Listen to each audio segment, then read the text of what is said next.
हाय दोस्तों, स्वागत है आप सभी का GK Vikram study YouTube channel में। दोस्तों, आज के इस जीके की क्लास में देखेंगे दोस्तों, साइंस यानी कि विज्ञान के टॉप 25 जीके क्वेश्चन जो आपके आने वाले सभी एग्जाम के लिए काफ़ी इम्पोर्टेंट रहेंगे। तो दोस्तों, आप लोग इस वीडियो को शुरू से लेकर अंत तक एक बार कंप्लीट देखिएगा। और दोस्तों, 25 क्वेश्चन में से कितने क्वेश्चन का आंसर आप लोग सही कर पा रहे हैं, अपना जो स्कोर है नीचे कमेंट बॉक्स में जरूर शेयर कीजिएगा। तो चलिए दोस्तों, आज के इस वीडियो को शुरू करते हैं पहले क्वेश्चन से। तो दोस्तों, आज का हमारा पहला क्वेश्चन है कि मानव शरीर का सबसे बड़ा अंग कौन सा है। तो मानव शरीर का सबसे बड़ा अंग कौन सा है दोस्तों? तो ये हो जाएगा यकृत। इसका आंसर यकृत होगा, जो कि मानव शरीर का सबसे बड़ा अंग कहलाता है। ऑप्शन नंबर इसका बी ऑप्शन हो जाएगा। अगले क्वेश्चन देखिएगा, मनुष्य के मस्तिष्क का सबसे बड़ा भाग कौन सा होता है। तो मनुष्य के मस्तिष्क का सबसे बड़ा भाग है प्रमस्तिष्क, यानी कि ऑप्शन ए होगा दूसरे क्वेश्चन का। अगले क्वेश्चन देखिएगा दोस्तों, अगले क्वेश्चन में पूछा है कि मनुष्य के शरीर में प्रचुर मात्रा में पाए जाने वाला तत्व कौन सा है। तो प्रचुर मात्रा में पाए जाने वाला तत्व कौन सा है दोस्तों मनुष्य के शरीर में? तो ये हो जाएगा ऑक्सीजन। तीसरे क्वेश्चन का राइट आंसर ऑप्शन नंबर इसका बी होगा, ऑक्सीजन, जो कि प्रचुर मात्रा में पाया जाता है दोस्तों ये मानव के शरीर में। अगले क्वेश्चन देखिएगा, मनुष्य के शरीर में टिबिया नामक हड्डी कहाँ पर पाई जाती है। दोस्तों, काफी इंपॉर्टेंट क्वेश्चन है कि मनुष्य के शरीर में टिबिया नामक जो हड्डी है वो पाया जाता है टांग में। कहा दोस्तों? टांग में, यानी कि पैर में पाया जाता है ये टिबिया नामक हड्डी मानव के शरीर में। ऑप्शंस का बी होगा 4 नंबर क्वेश्चन का। अगले क्वेश्चन देखिएगा कि मानव रक्त का पीएच मान कितना होता है। दोस्तों, काफी बार ऐसे क्वेश्चन को एग्जाम में पूछा जाता है, सारे एग्जाम में पूछे जाते हैं दोस्तों इस क्वेश्चन को। तो ध्यान दीजिएगा आप लोग कि मानव रक्त का यानी कि मानव खून का जो पीएच मान होता है वो कितना होता है। तो 7.4 यानी कि 7.4 होता है दोस्तों ये मानव रक्त का पीएच मान। याद रखना है, इसका राइट आंसर ऑप्शन ए हो जाएगा। अगले क्वेश्चन देखिएगा, मनुष्य में रक्तचाप किस ग्रंथि के द्वारा नियंत्रित होता है। दोस्तों, मनुष्य में रक्तचाप किस ग्रंथि के द्वारा किया जाता है, यानी कि नियंत्रित होता, तो याद रखना है एड्रिनल ग्रंथि के द्वारा। इसका आंसर क्या होगा? ऑप्शन ए होगा छठे क्वेश्चन का। अगले क्वेश्चन देखिएगा, मनुष्य के शरीर में सबसे छोटी हड्डी कौन सी होती है। दोस्तों, बताइएगा आप सब कि मनुष्य के शरीर में सबसे छोटी हड्डी का नाम क्या है दोस्तों? तो याद रखना स्टेपिज। क्या दोस्तों? स्टेपिज, जो सबसे छोटी हड्डी है मनुष्य के शरीर का। अगले क्वेश्चन देखिएगा कि मनुष्य के शरीर में सबसे बड़ी हड्डी कौन सी होती है। तो पूछा है आपसे कि मनुष्य के शरीर में सबसे बड़ी हड्डी का नाम क्या है दोस्तों? तो फीमर हो जाएगा, जो कि कहाँ पाया जाता है? जांघ में। तो याद रखना है मनुष्य के शरीर में सबसे बड़ी हड्डी का नाम है फीमर और सबसे छोटी हड्डी का नाम क्या है दोस्तों? तो स्टेपिज हो जाएगा। अगले क्वेश्चन देखिएगा कि बुढ़ापे में कौन सी ग्रंथि लुप्त हो जाती है। दोस्तों, ये भी आपके लिए अच्छे प्रश्न है कि बुढ़ापे में कौन सी ग्रंथि जो है लुप्त हो जाती है। तो ये थाइमस ग्रंथि जो है दोस्तों ये लुप्त हो जाती है बुढ़ापे में, यानी कि 9वें क्वेश्चन का आंसर याद रखना है ऑप्शंस का बी हो जाएगा। अगले क्वेश्चन देखिएगा, मनुष्य के रक्त में कौन सा धातु पाया जाता है। दोस्तों, आसान सा प्रश्न है, हम हमको पता है कि आप लोग को सभी को लोग को ये जो क्वेश्चन है आप आंसर जो है दोस्तों आप लोगों को मालूम होगा। तो ये जो मनुष्य के रक्त में कौन सा धातु पाया जाता है, तो लोहा हो जाएगा इसका आंसर। तो दोस्तों, इसे आप लोग याद रखेंगे, लोहा जो है ये मनुष्य के रक्त में धातु पाया जाता है। अगले क्वेश्चन देखिएगा कि मानव शरीर में गुणसूत्रों की संख्या कितनी होती है। दोस्तों, मानव शरीर में गुणसूत्रों की जो संख्या है वो है 46। ऑप्शंस का बी होगा दोस्तों 11 नंबर क्वेश्चन का। अगले क्वेश्चन देखिएगा, मानव शरीर की सबसे बड़ी कोशिका का क्या नाम है।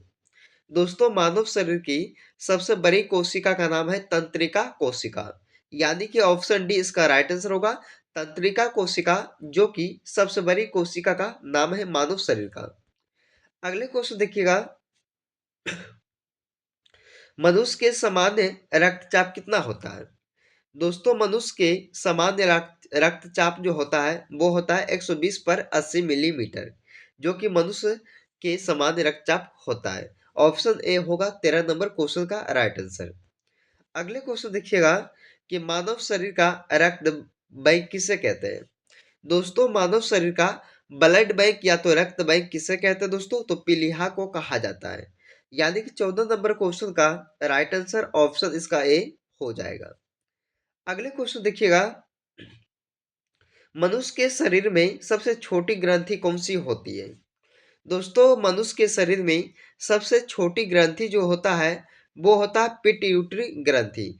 इसका क्या आंसर होगा? ऑप्शन सी होगा 15 नंबर क्वेश्चन का दोस्तों, जो कि सबसे छोटी ग्रंथि कहलाती है पिट्यूटरी ग्रंथि, जो कि मनुष्य के शरीर में होती है। अगले क्वेश्चन देखिएगा कि मानव शरीर में जल की मात्रा कितनी होती है? दोस्तों बार बार एग्जाम में पूछे जाने वाले प्रश्न है, तो आप लोग ध्यान दीजिएगा कि मानव शरीर में जल की जो मात्रा है वो कितना है दोस्तों? 80%, यानी कि 80%। इसका आंसर क्या होगा? 16 नंबर क्वेश्चन का ऑप्शन ए हो जाएगा। अगले क्वेश्चन देखिएगा कि मनुष्य के शरीर में पाचन मुख्यतः कहाँ पर होता है? दोस्तों आप लोग बताइएगा कि मनुष्य के शरीर में पाचन जो है मुख्यतः कहाँ पर होता है दोस्तों? तो ये छोटी आंत में होता है। ऑप्शन डी होगा ये 17 नंबर क्वेश्चन का, काफी इंपॉर्टेंट रहेगा ये भी आपके लिए दोस्तों, इसे भी आप लोग याद रखेंगे। दोस्तों अगर आप लोग अभी तक इस वीडियो को लाइक नहीं किए हो तो फटाफट इस वीडियो को लाइक कीजिएगा दोस्तों। अगर चैनल पे पहली बार आए होंगे आप लोग तो GK Vikram study YouTube channel को आप लोग जरूर सब्सक्राइब कीजिएगा। तो चलिए दोस्तों 18 नंबर क्वेश्चन है कि मनुष्य के शरीर में पित्त कहाँ उत्पन्न होता है? तो पित्त जो है दोस्तों ये यकृत में होता है, यानी कि लीवर में। लीवर में दोस्तों ये पित्त जो है उत्पन्न होता है मनुष्य मनुष्य के शरीर में। ऑप्शन बी होगा 18 नंबर क्वेश्चन का राइट आंसर। अगले क्वेश्चन देखिएगा कि मनुष्य में कौन सा रक्त सर्वदाता रुधिर वर्ग कहलाता है? तो दोस्तों ओ ग्रुप जो है ये सर्वदाता रुधिर वर्ग कहलाता है दोस्तों, ओ ग्रुप वाले। यानी कि ऑप्शन ए हो जाएगा 19 नंबर क्वेश्चन का। अगले क्वेश्चन देखिएगा कि मनुष्य में कौन सा रक्त सर्वग्राही रक्त समूह कहलाता है? तो आप लोग को मालूम होना चाहिए दोस्तों कि रक्त सर्वग्राही जो है रक्त समूह ये मनुष्य का ये कौन सा हो जाएगा दोस्तों? ए बी ग्रुप हो जाएगा, यानी कि ऑप्शन बी इसका राइट आंसर होगा 20 क्वेश्चन का। अगले क्वेश्चन देखिएगा, इंसुलिन की कमी से कौन सा रोग होता है? दोस्तों इंसुलिन की कमी से ये डायबिटीज रोग जो है होता है दोस्तों। याद रखना है 21 नंबर क्वेश्चन का कि इंसुलिन की कमी से डायबिटीज रोग होता है। ऑप्शन डी इसका राइट आंसर हो जाएगा। अगले क्वेश्चन देखिएगा कि मनुष्य के शरीर में इंसुलिन का निर्माण कहाँ पर होता है? तो इंसुलिन का निर्माण दोस्तों मनुष्य के शरीर में ये अग्नाशय में होता है। याद रखना आप सब, ऑप्शन सी होगा 22 नंबर क्वेश्चन का राइट आंसर। अगले क्वेश्चन देखिएगा, मनुष्य के शरीर में लाल रक्त कण का निर्माण कहाँ पर होता है? दोस्तों मनुष्य के शरीर में यानी कि मानव के शरीर में लाल रक्त कण का निर्माण कहाँ पर होता है? तो ये हो जाएगा दोस्तों अस्थि मज्जा में किया जाता है लाल रक्त कण का निर्माण। ऑप्शन डी होगा 23 नंबर क्वेश्चन का। अगले क्वेश्चन देखिएगा, चोट लगने पर किस प्रोटीन के द्वारा रक्त जमता है? दोस्तों चोट लगने पर किस प्रोटीन के द्वारा खून जमता है दोस्तों? तो ये फाइब्रोनोजेन के प्रोटीन के कारण, यानी कि ऑप्शन सी इसका राइट आंसर होगा दोस्तों, ये 24 नंबर क्वेश्चन का। अगले क्वेश्चन देखिएगा जिसका जो जवाब है दोस्तों आप सभी को नीचे कमेंट बॉक्स में देना होगा। तो दोस्तों ये जो प्रश्न है आपके लिए टेस्ट रखे इस वीडियो में, तो आप लोग इस टेस्ट को जरूर दें आप लोग सभी लोग। तो दोस्तों इसमें पूछा है आपसे कि भोजन का पाचन मनुष्य के किस अंग से प्रारंभ होता है? तो दोस्तों बताइएगा कि भोजन का जो पाचन है मनुष्य के किस अंग से प्रारंभ होता है, यानी कि शुरू होता है? दोस्तों ऑप्शन ए है मुंह, ऑप्शन बी है यकृत, ऑप्शन सी है छोटी आंत, ऑप्शन डी है बड़ी आंत। दोस्तों आप लोग इस ऑप्शन के सहारे से इस क्वेश्चन का राइट आंसर आप लोगों को नीचे कमेंट बॉक्स में देना होगा। तो दोस्तों आज के इस जीके की क्लास में हमने साइंस के टॉप 25 क्वेश्चन करवाए जो किसी ना किसी एग्जाम में पूछे जाएंगे दोस्तों। तो आप लोग इस वीडियो को पूरा कंप्लीट देखिएगा। वीडियो पसंद आए दोस्तों तो लाइक कीजिएगा, दोस्तों के हाथ ज़्यादा से ज़्यादा आप लोग इस वीडियो को ज़रूर शेयर कीजिएगा। फिर मिलते हैं दोस्तों अगले वीडियो में, जब तक आप लोग इस वीडियो में बने रहें।